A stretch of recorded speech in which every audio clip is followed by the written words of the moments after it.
the second record, Back to Back, was definitely overall more commercial, I would say, and funkier, a little less jazz, a little more funk. Really strong record, though. I was very impressed with that album. Well, we had a ball doing that. By then, like, we had tasted the sweet smell of success as far as record sales, far beyond which we had ever imagined. I remember Clive looking at me in the eye and said, "Randy, think big." You know, that was a repressive statement. Because in my own mind, you know, I figured the first record would sell. Usually jazz records sold like 5,000 records. I was kind of doing it as a hobby because we were all busy in the studios. We were the classic studio band. Clive was always trying to get us back on the road, but we didn't want to leave town, you know, so we did sometimes on weekends. Probably would have kept it going. But in answer to your question, the second record, I really wanted to, number one, I didn't have 9 tunes again, but I wanted to involve the band because they had contributed so much. We were all best friends, you know, it was really a family. And the idea was to really make it the Brecker Brothers band, which I think it says on the cover, actually. And we just had a ball collaborating on a lot of the tunes. We had now, with the success of that record, we had a nice budget, so we could afford to kind of jam in the studio. I remember being at a so-called disco one night, and Bette Midler, who was a friend back then, I had played on her records, and we were looking for a singer to sing on some of the stuff, and I asked her if I was telling her what was happening with our career, and she said, "Well, you know, there's this guy. He worked on I can't think of the guy's name now, but it'll come to me. Fame, David Bowie. Yeah. So there's this guy. His name's Luther Vandross. He's a great singer, and he's a local guy. He does background vocals. He's a great vocal arranger. Why don't you try him?" And so, sure enough, we called up. She gave us Luther's number, and he came over to my brother's loft, and we played him some stuff. And he helped us with the whole record. Who knew, you know, years later, it was not that long after, it was a good 3 or 4 years later that it became the smashing success he was. But he was just, man, what a genius of a producer. He was in the studio a lot, just kind of helping us. And he would just think of one idea after another. The singing, the arrangements, the vocal arrangements on that record are great. If you listen closely, there's a tune called "If You Want a Boogie, Forget It," and all the nuances behind the vocalizing were all his ideas. He was just fantastic. And there was another tune that Grolnick wrote called "What Can a Miracle Do?" that's on that record. And Don had a melody and the changes, but he couldn't think of the words. And Luther said, "Well, give it to me. I'll come back with something." And overnight, he rewrote the whole, just late. Like, we got out of the studio 2 or 3 in the morning. Next afternoon, he comes in, has the whole thing rewritten, all the lyrics. Will sang lead on it, called "What Can a Miracle Do?" Luther was just, I can't say enough about what an amazing genius he was. So we stayed working with him for years after that. Us playing on his records then. He wasn't playing on our records. What a vocal genius, though. Wow. You know, some things popped in my head listening to certain tracks, and I don't know if it rings true with you, but on a track like, well, If You Want a Boogie, which you mentioned, really, to me, heard a little like, to me, it was like a little P-Funk meeting Frank Zappa on that. Yeah. And Grease piece, sort of like Kool and the Gang kind of horns from back then. That's the real funky Kool and the Gang, not the later pop Kool and the Gang. Yeah. And even on Dig a Little Deeper, kind of like a Brothers Johnson, Quincy Jones kind of production feel to it a little bit. And there's just so many familiar but good R&B and funk influences that just course through this whole record. Well, we were listening a lot, and everybody was playing on a lot of records, and so all those influences. I can't say that they were actively. That's what we were thinking of at the time, but all those influences were in there, and we played on a lot of those different records, even though we didn't know what we were playing on. Like I said, half the time. But my main that record was really a lot of fun to do. A lot of the stuff was jammed up. I had a couple tunes. It's funny. I brought in some tunes, kind of half finished. The guys liked some of it, but they didn't like other parts. So we would just throw away certain parts and just keep this. You mentioned one of the tunes that became known as Grease Piece, I think. It was like a germ of an idea I had, and they took it and we jammed up some parts. It was so much fun to do that with Sanborn and this rhythm section. We just had a real affinity to do it. It's you have to have the right people on every instrument to do that, or nothing happens. Yeah, I noticed too on that one, the production is credited to the whole band, whereas the first one was you. So Yeah. I'm thinking it was more democratic process or something.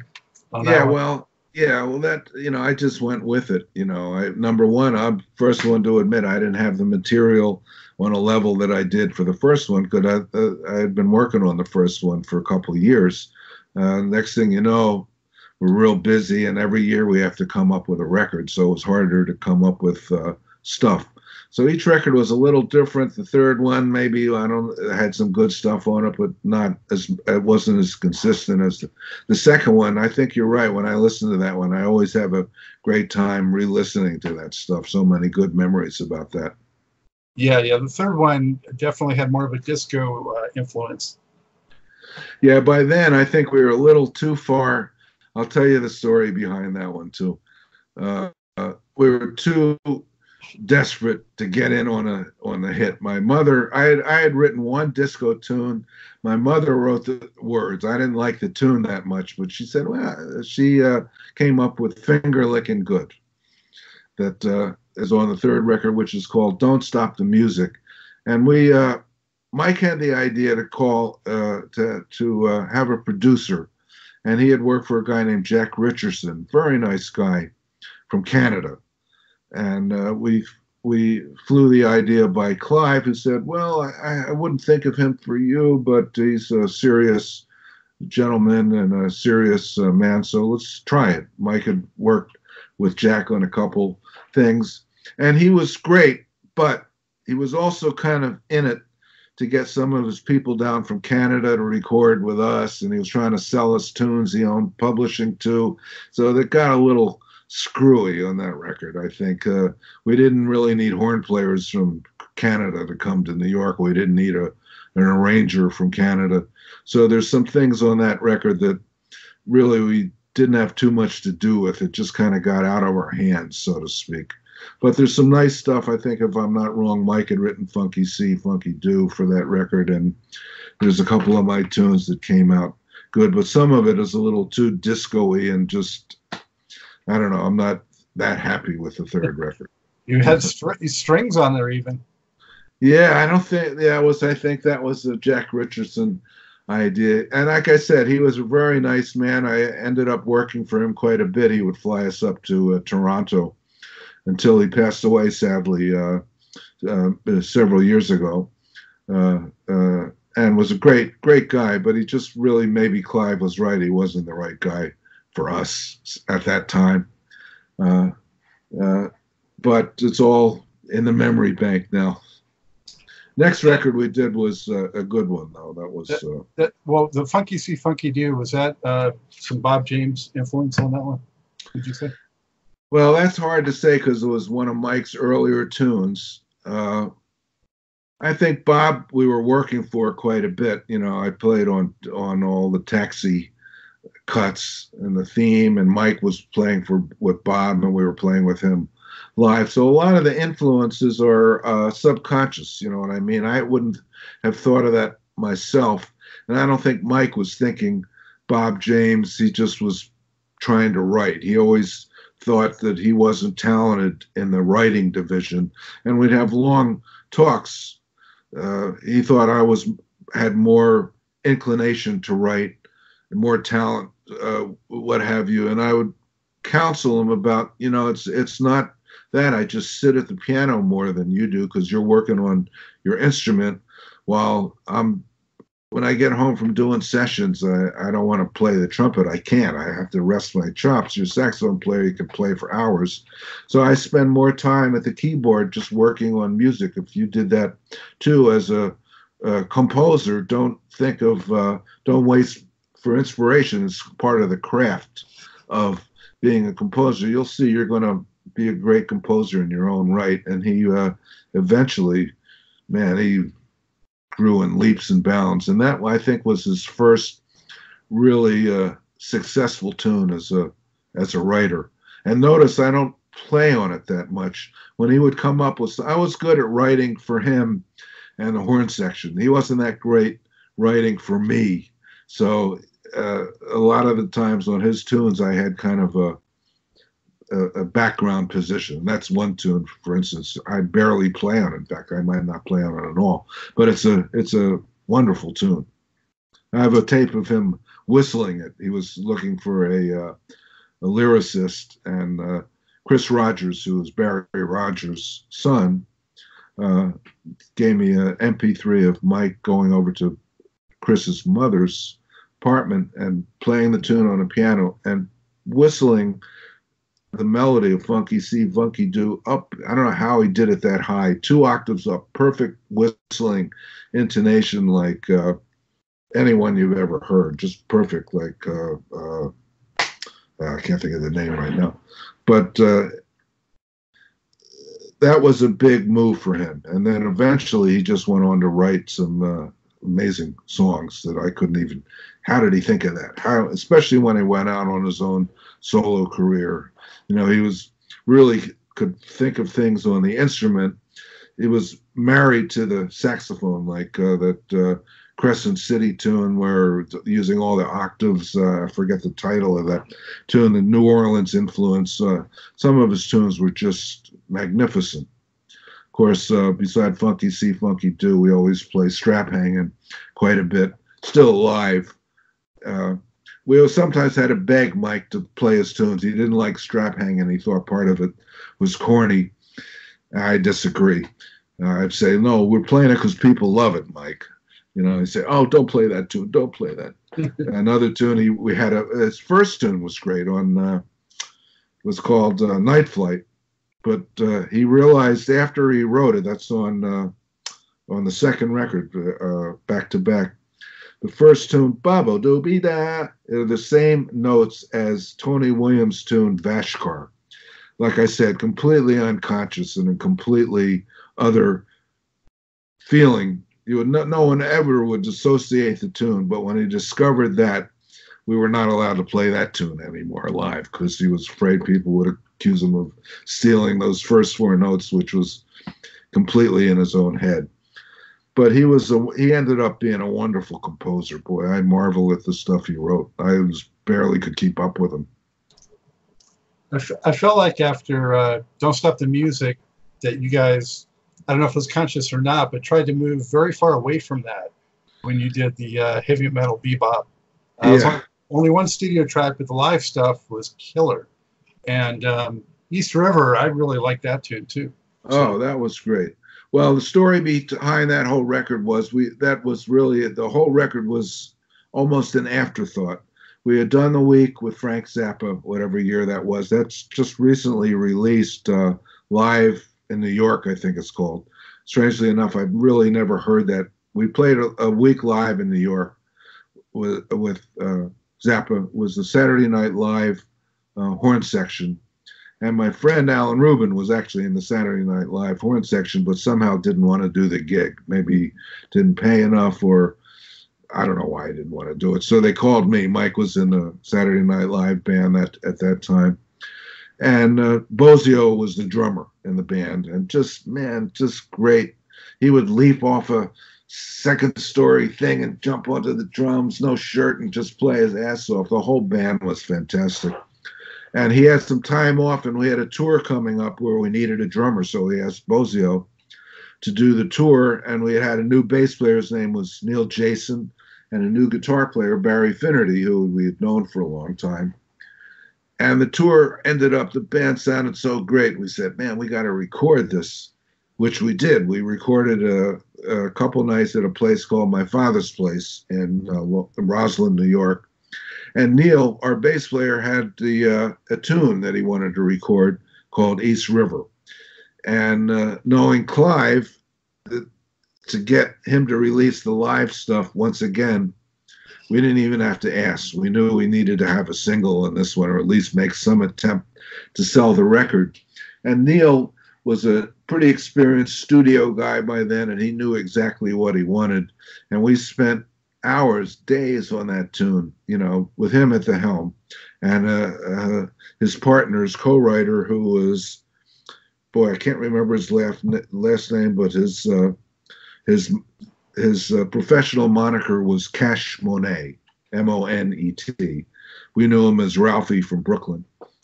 But they put that tune together, and we double-tracked, triple-tracked, you know, everything was quadruple-tracked.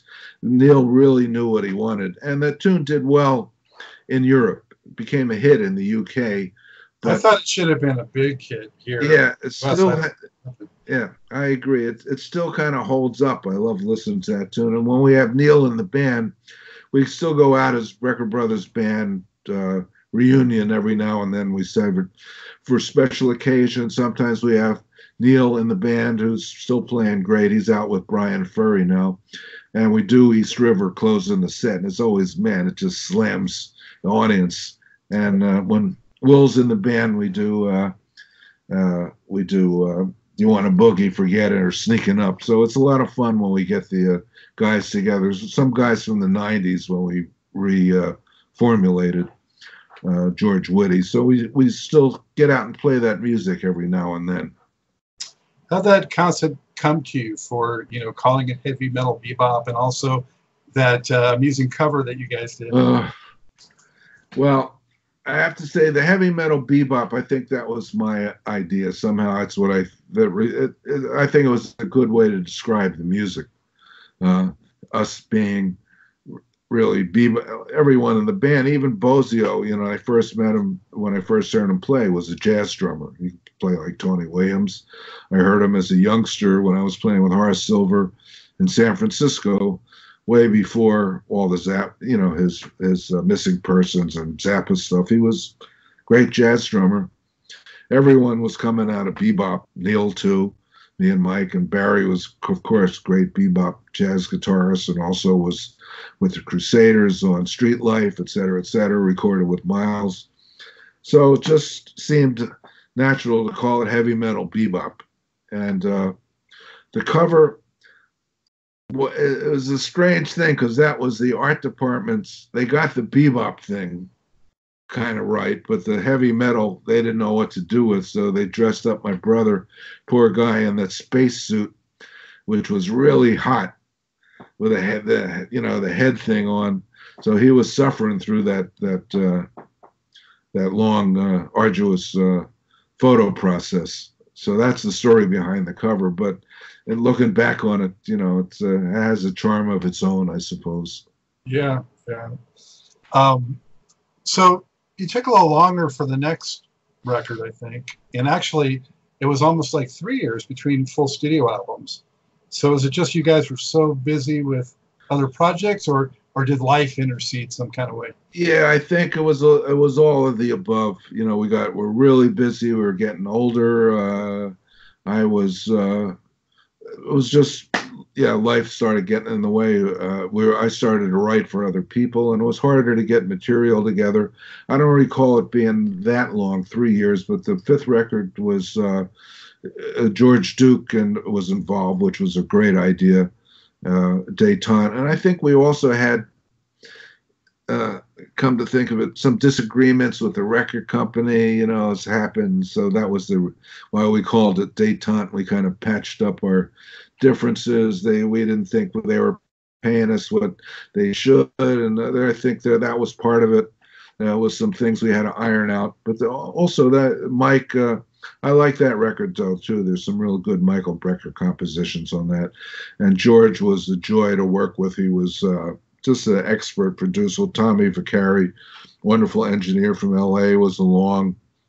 And I have to re-listen to that. I haven't heard that one in a long time, but George came up with good ideas, and we had the nucleus of some good tunes, both Mike and I, on that one. I think that Don't Get Funny With My Money, I started doing my warbleizing, and we had fun doing that. I was at Electric Lady Studio in the Village, as was the second record. And you got Marcus Miller into the mix. Oh, yeah. Well, he was a young 17-year-old kid at the time. Will was so busy, and Neil got really busy in the studios doing jingles and writing, and Marcus burst upon the scene. By then, this all comes back to me as I connect one thing to another. We had our club, 7th Avenue South, open by then, and we were meeting a lot of younger musicians. Marcus had a great band of teenagers called the Jamaica Boys, and we Lenny snapped White. him up. Yeah. And he sounded great on that record, and still plays great. So has kept his career going like no one else. So it was fun to see him in his as a 17 or 18-year-old keeping up and really leaving us in the dust. Of course, he went on to produce Miles and has done so much as a player and composer and arranger and producer. He learned a lot from, I must say, also he learned a lot from Luther Vandross. They worked together, and I see the similarities in their producing capabilities when I do work for Marcus and see him produce. He's just instant. Okay, that doesn't work. Try this. Okay, that doesn't work. We'll try this. Okay, that works. Keep that. Try this. They're really great at it. And George Duke continuing the Bozio Zappa thread. Yeah. So I hadn't really thought of that, but yeah, he was a big part. He came earlier or later, I forget now, but I think he was earlier. You would probably know, but the Zappa thread still is pretty important in music, that's for sure. He had some great players in his band and wrote some really great stuff. Wish I had played with him more. It was only that week. People ask me all the time. And it was only 1 week, and I saw him about a month later in a hotel lobby, Zappa with his bodyguard, and he already forgot who I was. I went up to say hello. He had no idea who I was. You did the one more record in that initial Brecker Brothers run, which you had already mentioned, the strap hanging cut. Yeah. So were you happy with that record, and why did you guys really take eventually? It was like a 11 or 12 year break. Well, yeah, I was happy. We finally, the idea behind that record was, let's just do it. Or we had some pretty good tunes together. We trusted ourselves as producers, and we've been playing with this guys. There's a lot of some different guys on the band, but we were pretty confident we could do a pretty good record on our own without producers, and the engineer helped a lot, Frank Filippetti, at that studio, and we just went in and did it. It was a little more live than a lot of the other records we had done. There was some overdubbing, but we really tried to play as live as much as we could on that, and we were about ready for a break. That's the thing. We had been playing together, not only the Brecker Brothers records, 6 records, imagine all the thousands of studio records, but we had played together in Dreams. It's in the 70s. We played together for a year with Horace Silver, all the Billy Cobham records. It was time for a break, and especially for my brother, because he had always felt that he wanted to spread his wings, so to speak. He felt too confined, and understandably so, with us always being thought of together, like as a horn section. So he went off on his own, started his own solo career. And it was good for me, too, because I started to do some solo records, and I took his place in 1982 with Jaco Pastorius. So it was good for me. I got to play with Jaco until, sadly, he passed all those years. And it was a good... We never intended it to be a 10-year. It was about 10 years, maybe 11 years. But we both got busy on our own. It felt good to just, we had the club, so we would play at the club occasionally. We did play sometimes. We just didn't really record as the Brecker Brothers. Until 92, the club closed in 87. A lot of stuff happened. Mike was married, 2 kids, you know, and I was married, divorced, single, crazy, out on my own. We were leading different lives. But in 92, I think we were ready to kind of restart. All the pieces kind of fell into place. GRP was around, and we were both signed to the same label. We were both playing with a lot of the same people. So it, just all the pieces fell into place to, let's give this another shot. So we, it was about 10 years had passed. So it was kind of a 10-year anniversary of our spreading our wings, so to speak. So lo and behold, we went back in the studio with some new guys, great guys, George Whitty on keyboards, and as kind of co-producer. Technology had advanced. He was really up with the technology, as was a guy named Max Risenhoover, who was also in the studio programming stuff. James Genus on bass. Sanborn came in for a tune. We had a lot of fun putting that one together. And I don't think there was, we produced it pretty much on our own once again, as I remember. I'm going to have to relive some of these records. Yeah, you guys are listed as just the producers. Yeah, so we kind of knew what we were doing, but we were lucky we had some of the technology guys. That was really the thing about that record. We were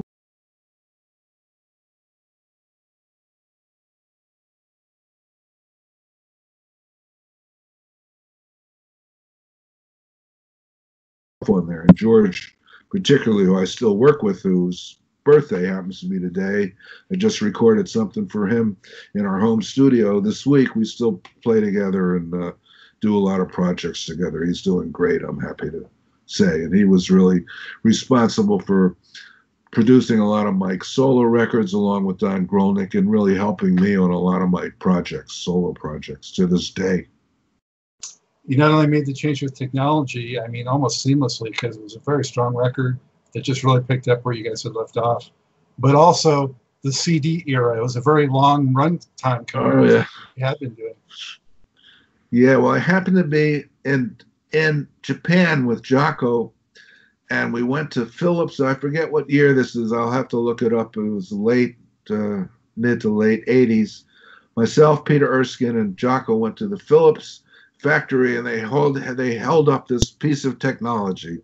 This is a CD, they said. And we went, you know, it's this big. We said, wow, you know, I have a picture of me holding it. And with Erskine, man, and Jaco, we saw the first manufactured CDs, whatever year that was. And it was this CD age. And we took advantage of it as much as we could. There was a long spillover, you know, for us slower-minded musicians. I remember, forget which record this was. I think it was one of my only real jazz records, called In the Idiom, which was for a CD company, Denon. And I was really nervous about not being able to put out a record, so to speak, an LP. But technology caught up with all of us, and that was the CD age. Looking back on it was a good age. At least there was only one technology to release the stuff. Now it could be anything. So yeah, and then a couple years later, he came with Out of the Loop, which very strong record, got a couple of Grammys. Yeah, we were happy with that one too.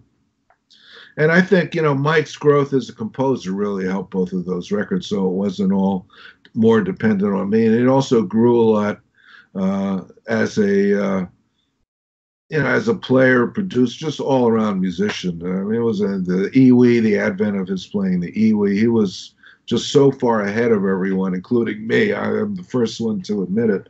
But it was just, I would watch in awe. I'd go over to his house and see how he thought of stuff. He made it all sound so easy.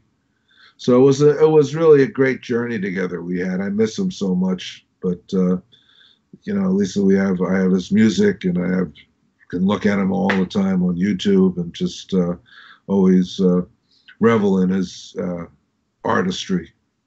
Absolutely. Did you have any indication that he was ill at all?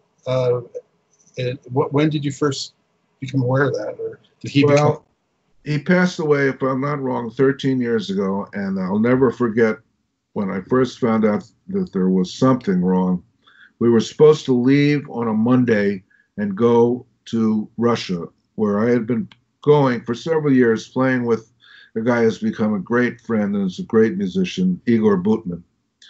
Traveling over to Russia, Igor is very famous over there, and he had a lovely club. I would go fly and play there several times, and Igor finally got the chance to have Mike come with me. Brecker Brothers band was going to play at Igor's, was called Le Club, Igor's Club. We were leaving on a Monday. We were going to play the whole week. And I got a call on Friday from Mike saying, "Listen, man, I can't go. Something's the matter with my back." And he had just come back from the Mount Fuji Jazz Festival, I think, with Steps, which was a Steps reunion. And I said, "Mike, look, just get on the plane. We'll figure it out when you get there, And he said, "No, this time there's something really wrong." So he didn't go. So that was, whatever year that was about 2 or 3 years before he passed away. He got undiagnosed. He actually had a broken vertebrae. That was the first symptom that was myelodysplasia, MDS. He got misdiagnosed for several months, and it was a long, tragic, slow decline during which he was just so brave to face all this stuff. Came back, played a couple times, somehow managed to do that last fucking record, which I think is the best record he ever did. How he ever pulled that off, I'll never know, being as sick as he was, called Pilgrimage, where he actually wrote the whole record. So it's tragic, but looking back on it, I'm just so proud of the guy. What can I say? Yeah. A hallmark of Michael and yourself has been experimenting with sounds. A lot of electric sounds and different kinds of unusual instruments. How did you get inspired to try those kinds of things out?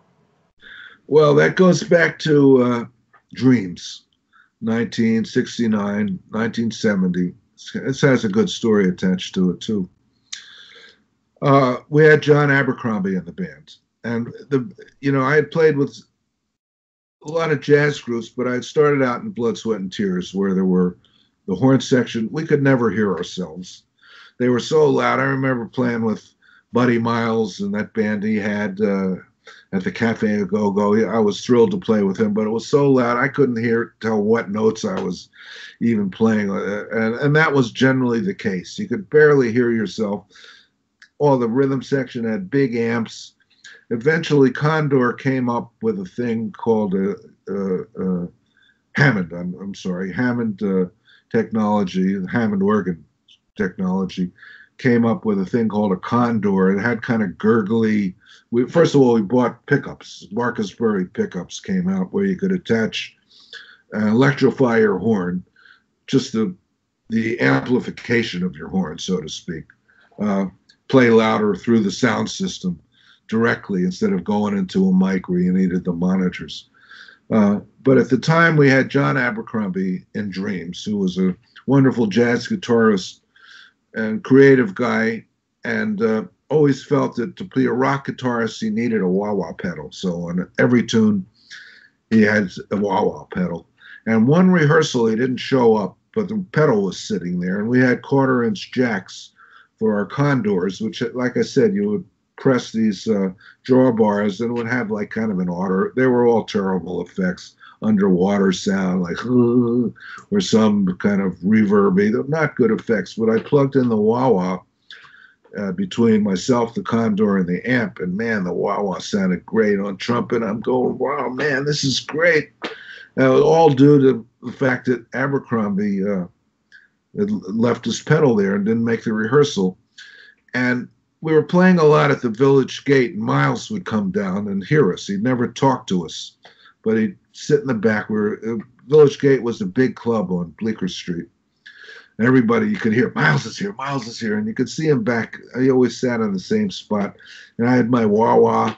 Mike, I don't think was electrified. They just had the Condors yet. Eventually, Mike tried it on his saxophone. It didn't quite work on his saxes, the actual crybaby wah-wah, as did some other things.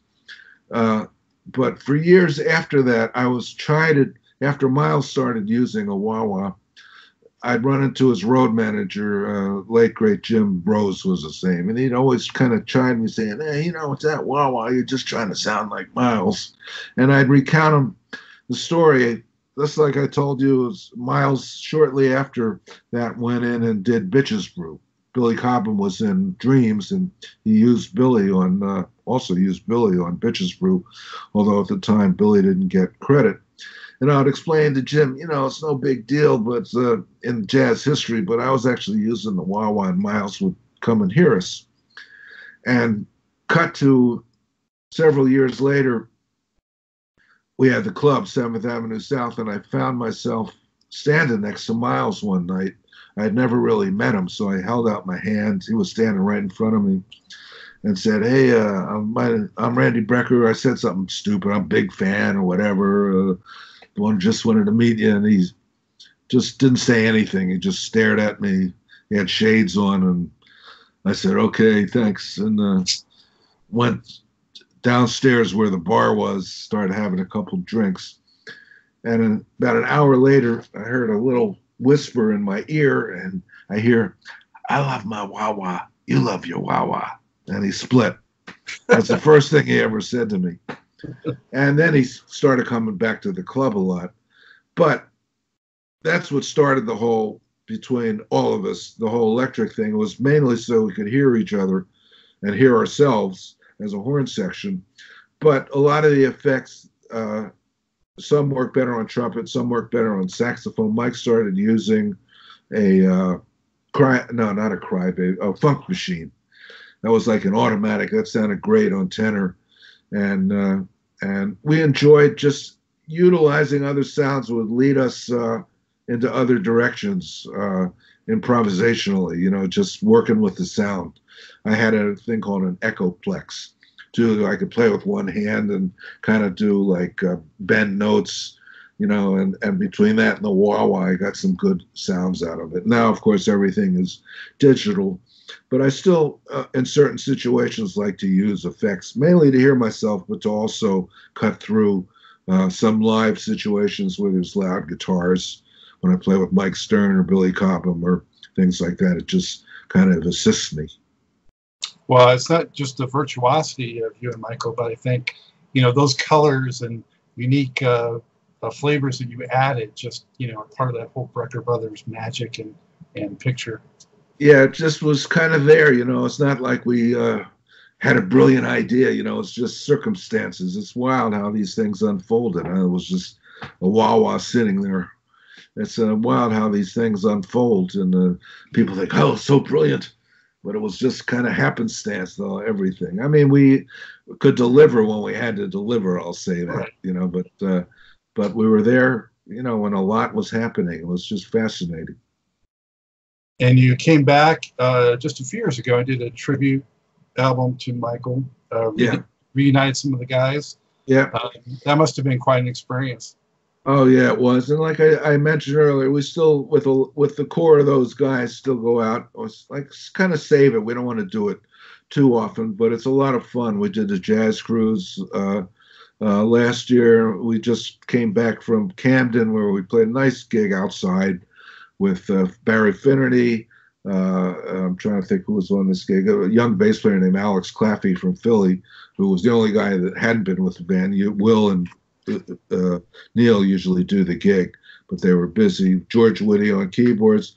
My lovely wife, who you met earlier, Ada Ravati, is a wonderful saxophonist in her own right. And to make an addendum to the story in Russia, Mike didn't go to the gig with Igor, but we still went when we first found out that he was sick. And Ada happened to be with me just to go to Russia. So she filled in for Mike with our regular Brecker Brothers band. Was great at the time. I think we had Victor Bailey, Rodney Holmes, who just played this gig I'm still playing with all these years.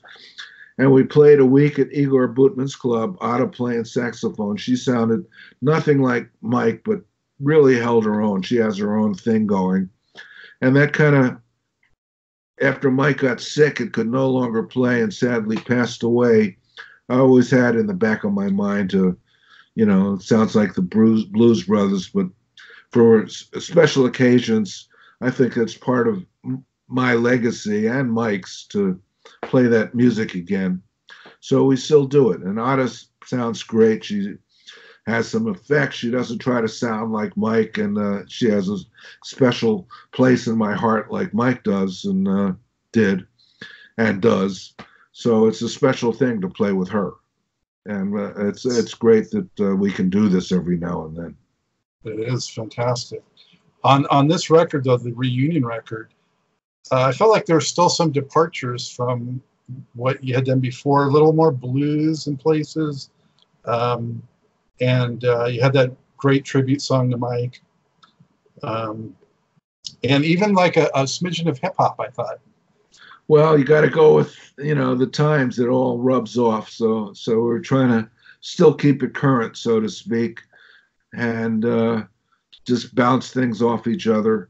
And it was a lot of fun to do that record, but technology had caught up. Sometimes we'd send the files to someone, you know, it's harder to get everyone together, but, and that's in a way, sadly, how a lot of records are done now. So you just kind of have to go with the technology, but that was a lot of fun to do. It holds a special place in my heart that we could not only dedicate it to Mike, but all these other guys that have sadly passed on. There's too many of them. Grolnick, of course, Luther and Barry Rogers, all these close friends of mine that are sadly missed.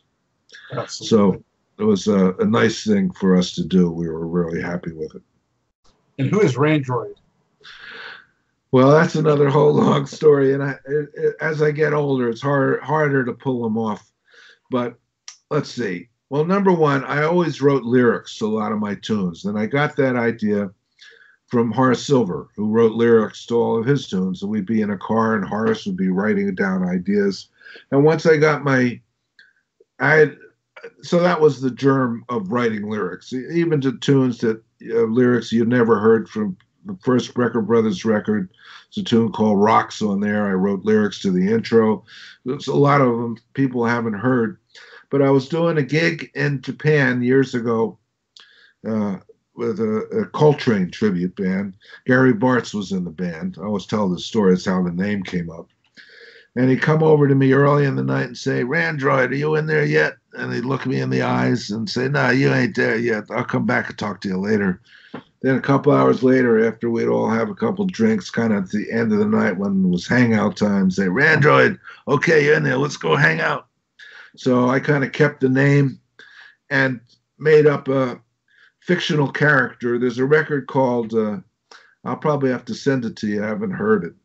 When the technology became available that I could actually sing and buffer up the vocals, I did a record called Hangin' in the City, and with George Whitty. And my brother played on it, a lot of guys from the band. It was close to a Brecker Brothers record, but I introduced Randroid on that thing. I sang 4 or 5 tunes that I had been writing lyrics for. It's actually pretty inventive, I have to say. Hiram played on it, Mike, Richard Bona. George programmed all the drumming. It's called Hangin' in the City, Songs of Rhyme, Reason, Romance, and Raunch by Randroid.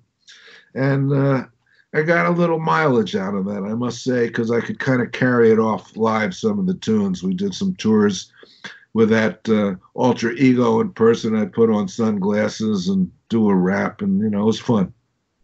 So he's still in there, but it's getting harder to do at age 73. It's a little harder to pull it off. Well, so glad that you're still able to do what you do. I mean, take good care of yourself. Thank you so much. I'll try. 2 quick more questions. Hopefully they're quick. But okay. What is your single most unforgettable memory from the road? Oh man, I don't know. That's a good question, but I don't know if I have one.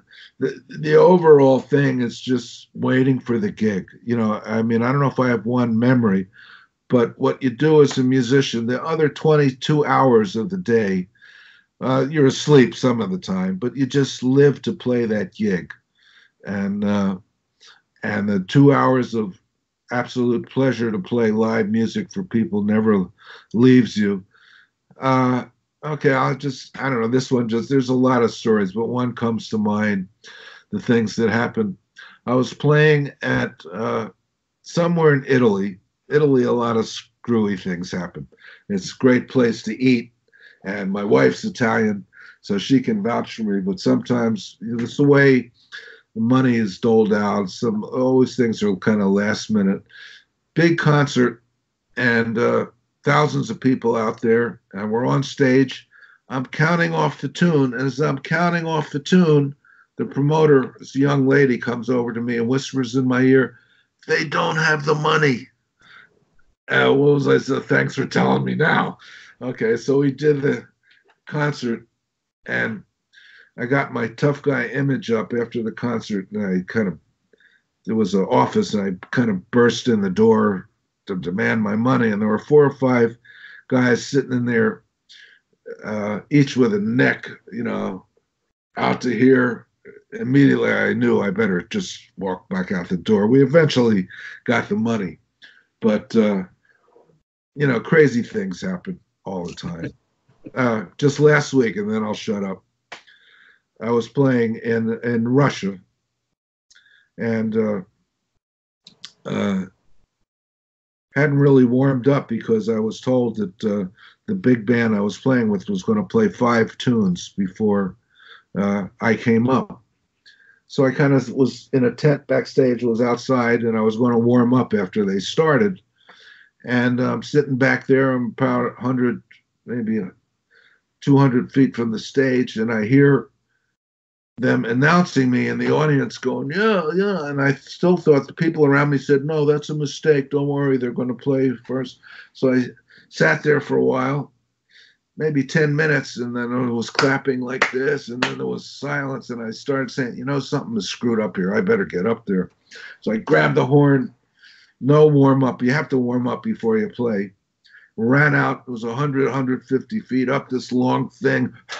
Sure enough, I'm supposed to be out there. This is all on TV, cameras. I don't know what the people were thinking. I just counted off the band. I went, "Oh." And played. It was hard because no warm-up, play a lot of big band stuff. But that was just last week.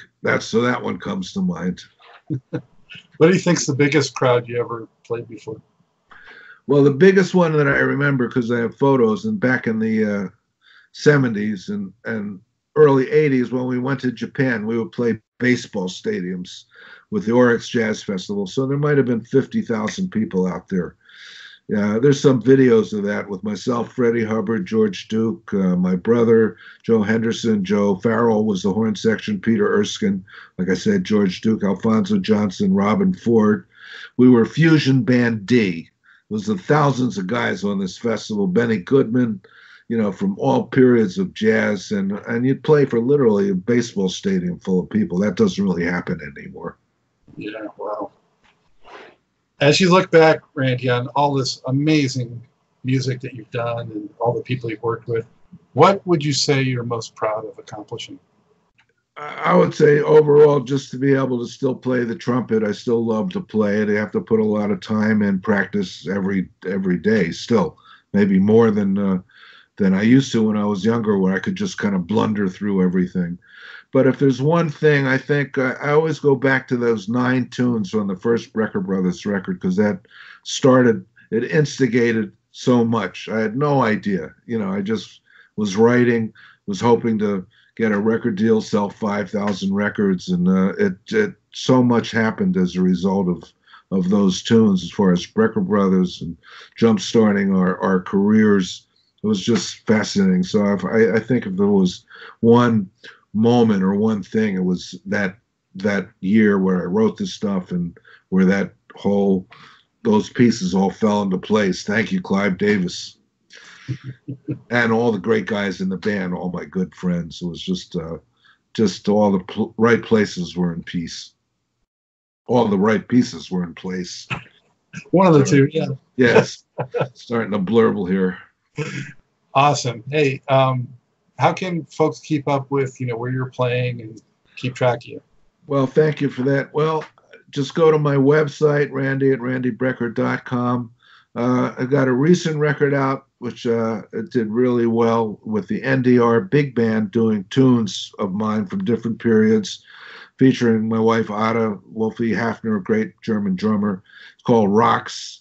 And recently, and this will be out in a couple months, we recorded 10 of my wife's wonderful tunes with a great core rhythm section. It's called Brecker Plays Rovati. It'll be out October 26th, I think. Brecker Plays Rovati, Sacred Bond.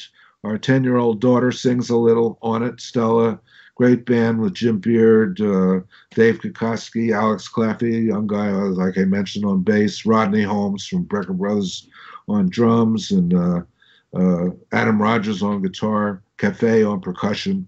Really one of the best things I've been associated with. She's writing great. It was great for me just to kind of co-produce with her and introduce her great writing to the public. So please check it out. Definitely. Thank you for that tip. Is there anyone related to you that's not musical? That's a good question. No, that's music kind of runs through the family. My other daughter, Amanda, has 4 CDs out under her own name, Amanda Brecker, and some various cousins who are doctors and lawyers, but they all my sister's kids all started out and still play music. And she does. She's a wonderful harpist. So that's our big connection here. I'm glad I have it in my life. What can I say? Well, we're glad to have you in our lives, Randy. Thank you so much for all you've done musically and for taking time to do this interview. Okay, well, thanks for having me. It was a lot of fun. Great. Take good care. Okay. Bye, everybody. Hey, back at Truth and Rhythm headquarters. Thank you for joining us on another magical ride with Truth and Rhythm. Whether you're watching or listening, as always, thank you so much for your continued interest and support. Be sure to subscribe. Go to YouTube. Go to the Funkin' Stuff channel. That's where Truth and Rhythm lives and breathes and thrives. Also, goodies here like TIR Quick Takes. And if you subscribe, you know what? You get the show before anyone else. It's free. If you love jazz, funk, R&B, soul, you can't miss it. Pass it along. Tell a friend. Tell family. This audience is growing, and it is a beautiful thing, all coming together for the love of this great music. Also, if you can throw us a buck or two, we could use the support financially, keeping the lights on, keeping the servers going, all these expenses. If you can help support the program, whatever you can give, much appreciated. Go to the funkinstuff.net website. On the right-hand side of every page, you just click and you can donate through PayPal, credit card, whatever. Very easy to do and so much appreciated. And if you do a sizable donation, I will mention you on the program. Also, drop me a line. Email me at scottg@funkinstuff.net. Let me know who else you'd like to see on the show, what you enjoy about the music. Let's just kibitz and talk about stuff, talk music. You'll find that I respond very quickly, and I much enjoy the rapport and the camaraderie and the interaction. Always remember, this is your show, The True Music Lover. So for now, that's all the time we have for this one. It's a wrap. As always, Scott Dr. GX Goldfine saying, keep on vibrating to the rhythm of the one.